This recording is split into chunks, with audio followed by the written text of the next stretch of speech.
नमस्कार साथियों। जिन स्टूडेंट ने आईटीआई को कंप्लीट कर लिया है उनके लिए अप्रेंटिसशिप के लिए एक भर्ती निकल कर आई है। अगर आप चाहते हैं अप्रेंटिसशिप करना तो आपके लिए यहाँ पर एक भर्ती आई है।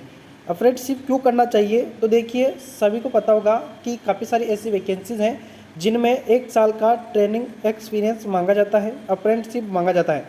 तो जिन्होंने अगर अप्रेंटिसशिप कर रखा होगा तो वह उन वैकेंसीज़ में आवेदन कर सकेगा। ठीक है, जिन्होंने नहीं कर रखा होगा वो फिर बाहर हो जाएगा। ठीक है, तो इसलिए अप्रेंटिसशिप कर लेना चाहिए। देखिए यह जो एनसीएल के द्वारा यह अप्रेंटिसशिप का यहाँ पर अपॉर्चुनिटी है, तो देखिए यहाँ पर पूरा अंतिम तक वीडियो को ज़रूर देखना। हर एक चीज़ आपको अच्छी तरीके से मैं समझाने का पूरा प्रयास करूँगा। देखिए यहाँ पर electronic mechanic, electrician, fitter, welder, motor mechanic और ऑटो इलेक्ट्रिशियन के लिए यहाँ पर वैकेंसी है। देखिए यहाँ पर जो इलेक्ट्रॉनिक मैकेनिक के लिए यहाँ पर 13 वैकेंसी हैं, इलेक्ट्रिशियन के लिए 370 है, फिटर के लिए सबसे ज़्यादा 543 है, वेल्डर के लिए 155 है, मोटर मैकेनिक के लिए 47 है और ऑटो इलेक्ट्रिशियन के लिए यहाँ पर 12 वैकेंसी हैं। ट्रेनिंग टाइम जो रहेगा वह 1 साल का रहेगा, यानी कि 1 साल तक आप अप्रेंटिसशिप कर पाएंगे। देखिए पेमेंट के बारे में चर्चा करें तो पेमेंट यहाँ पर देखिए 8,050 रुपये आपको मंथली दिया जाएगा।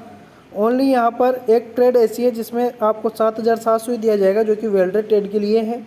बाकी देखिए टोटल जो वैकेंसी वह 1,140 वैकेंसी है। ठीक है, देखिए यहाँ पर अलग अलग स्टेट के लिए अलग अलग वैकेंसी का बंटवारा किया गया है। ठीक है, तो देखिए यहाँ पर जो स्टूडेंट मध्य प्रदेश से रिलेटेड है वह यहाँ पर अपनी अपनी कास्ट के अनुसार अलग अलग ट्रेड में इस तरीके से फॉर्म भर सकता है। तो देखिए जैसे कि अगर इलेक्ट्रिशियन वाला स्टूडेंट है और वह ओबीसी से संबंधित है तो उसके लिए यहाँ पर 30 सीटें खाली हैं, है ना। कोई फिटर वाला स्टूडेंट है और वह अनरिजर्व वाला है तो उसके लिए 118 सीट्स है। तो इस तरीके से आप अपनी ट्रेड और अपनी कैटेगरी को देखकर यहाँ पर अपनी जो ट्रेड है अपनी जो सीट है उसको देख सकता है। ठीक है, देखिए यहाँ पर जैसे कि कोई वेल्डर स्टूडेंट है, वेल्डर वाला स्टूडेंट है और वह एससी से बिलोंग करता है तो उसके लिए यहाँ पर 12 सीट अवेलेबल है। ठीक है, तो इस तरीके से आप अपने अपने ट्रेड का देख सकते हैं। यह जो स्लॉट है यह मध्य प्रदेश वाले स्टूडेंट के लिए है जो मध्य प्रदेश से संबंधित है, और ये वाला जो स्लॉट है यह उत्तर प्रदेश वाले स्टूडेंट के लिए है। तो मैं आपको पहले ही कह दूं कि इस भर्ती में केवल मध्य प्रदेश और उत्तर प्रदेश वाले ही फॉर्म भर सकते हैं। ये आप ध्यान रखना, मध्य प्रदेश और उत्तर प्रदेश वाले स्टूडेंट ही फॉर्म भर सकते हैं। और दोनों स्टेट स्टूडेंट्स के लिए यहाँ पर कास्ट अनुसार यहाँ पर सीट्स को अलग अलग बांटा गया है, ये ध्यान रखना। इलेक्ट्रिशियन वाले ओबीसी के स्टूडेंट उत्तर प्रदेश से अगर हैं तो वह उनके लिए 44 सीट्स यहाँ पर अवेलेबल हैं। वैसे वह अनरिजर्व भी ओबीसी की है, क्योंकि वह अगर अनरिजर्व को ये पास कर लेते हैं तो उनके लिए अनरिजर्व की सीटें भी खाली हैं। तो ये तो आप सब जानते हैं कि किस तरीके से होता है सिस्टम।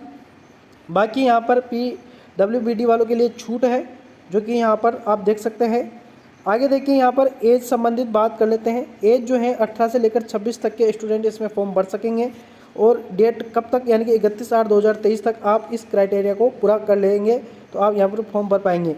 छूट की भी बात कही गई है, SC/ST वाले 5 साल की छूट और OBC के लिए 3 साल की यहाँ पर छूट रखी गई है। ठीक है, आगे बढ़ते हैं तो यहाँ पर देखिए आपको जो एक्सपीरियंस दिया जाएगा अप्रेंटिसशिप के लिए वह केवल 1 साल का दिया जाएगा, ये ध्यान रखना। आगे बात करते हैं तो देखिए यहाँ पर क्या क्या आपको क्वालिफिकेशंस रखा गया है। तो आप अगर इलेक्ट्रिशियन से हैं या इलेक्ट्रोमैकेनिक से हैं, फिटर से, वेल्डर से या मोटर मैकेनिक या ऑटो इलेक्ट्रिशियन से हैं तो आपको 10th + 2 यानी कि 12th आप पास होना चाहिए। साथ ही साथ आप ITI भी पास होना चाहिए संबंधित ट्रेड से, है ना। 12th के साथ क्या मांगा गया है, तो ITI मांगा गया है, और ITI में आपके संबंधित ट्रेड के अनुसार आपसे यहाँ पर क्वालिफिकेशन मांगा गया है, ये ध्यान रखना। और सर्टिफिकेट अवेलेबल होना चाहिए। ठीक है, आप ITI बिल्कुल certificate in wireman trade shall not be accepted, यानी कि वायरमैन का जो सर्टिफिकेट रहेगा ट्रेड का वह अवेलेबल नहीं रहेगा, ये ध्यान रखना। आगे बढ़ते हैं तो देखिए यहाँ पर सिलेक्शन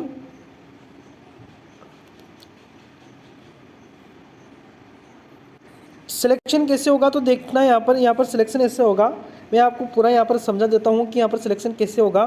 तो देखिए आपकी जो नंबर्स रहेंगे ना 10th के 12th के, इनका औसत निकाला जाएगा। ठीक है, और आपका ITI का सर्टिफिकेट के नंबर, तो इन सभी का क्या करेंगे वो औसत निकालेंगे, और उसके हिसाब से आपको क्या किया जाएगा ट्रेड वाइज आपको सिलेक्शन दिया जाएगा।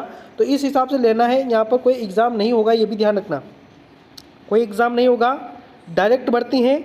लेकिन मेरिट कैसे बनेगी, तो यहाँ पर आपकी जो देखो यहाँ पर दिया है 10th स्टैंडर्ड और 12th स्टैंडर्ड सिस्टम से यहाँ पर औसत निकाला जाएगा, एवरेज निकाला जाएगा, परसेंटेज निकाला जाएगा। उस हिसाब से आपको क्या किया जाएगा, ज्वाइनिंग दी जाएगी। ठीक है, तो ये ध्यान रखना, कोई यहाँ पर एग्ज़ाम नहीं है और यहाँ पर आपसे कोई पैसा भी नहीं लिया जा रहा है। फॉर्म के लिए कोई पैसा नहीं है, ये ध्यान रखना। ठीक है, कोई पैसा आपको नहीं देना है फॉर्म भरने के लिए। और देखिए आप फॉर्म कैसे भर पाएंगे, तो इस वेबसाइट पर आपको जाना है। उसके बाद में वेबसाइट पर जाने के बाद आपको क्या करना है, होम पेज आपके सामने ओपन होगा, मेन्यू बटन पर दबाना है, कैरियर पर क्लिक करना है, फिर अप्रेंटिसशिप ट्रेनिंग पर क्लिक करना है। वहाँ पर आपको फॉर्म देखने को मिल जाएगा। ठीक है, डॉक्यूमेंट्स यहाँ पर दिए गए हैं जो कि आप इसमें पढ़ सकते हैं, है ना। बाकी देखिए यहाँ पर लास्ट डेट की बात कर लें तो 5 तारीख से आपके फॉर्म भराने स्टार्ट हो जाएंगे। 15 तारीख लास्ट डेट रहेगी, यानी कि अक्टूबर महीने की 15 तारीख लास्ट डेट रहेगी, ये आप ध्यान रखना। ठीक है, बाकी नॉर्मल बातें हैं। अगर कोई आपकी कन्फ्यूजन रह गया है तो आप कमेंट में लिख सकते हैं, उस कन्फ्यूजन को हम दूर करने की पूरी कोशिश करेंगे। ठीक है, अगर जानकारी अच्छी लगी हो तो इसको अपने मित्रों तक ज़रूर शेयर करना। अपने जो ITI के ग्रुप्स हैं, है ना, उनमें भी आप ज़रूर इसको शेयर कर देना, ताकि सभी स्टूडेंट्स को, आपके जो मित्र हैं उन तमाम सभी को इसके बारे में जानकारी मिल सके। ठीक है, तो मिलेंगे नेक्स्ट वीडियो में, तब तक के लिए धन्यवाद, शुक्रिया।